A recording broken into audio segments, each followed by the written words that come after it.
Well, after years of protests, court battles, work delays, and cost overruns, the New England Clean Energy Connect corridor is now online. That switch was thrown overnight, ending one of the most controversial construction projects in Maine history. Here's News Center Maine's Don Kerrigan. The New England Clean Energy Connect, known by many as the CMP corridor, was big and hugely ambitious from the start.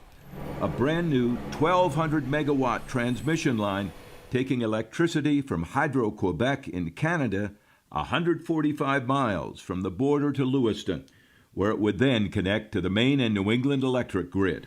Paid for by Massachusetts, which needs renewable energy. But cutting the corridor through 53 miles of mostly undeveloped woods and mountains ignited an environmental fight that lasted for years. It generated heated debates at permit hearings and town meetings and claims that it would not actually help the region fight climate change. Ultimately, that debate led to a citizen petition that forced a statewide referendum vote in November 2021.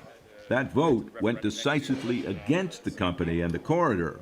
But by then, the path through the woods was mostly cleared and actual construction had already started. That construction work was stopped soon after the vote and the courts took over.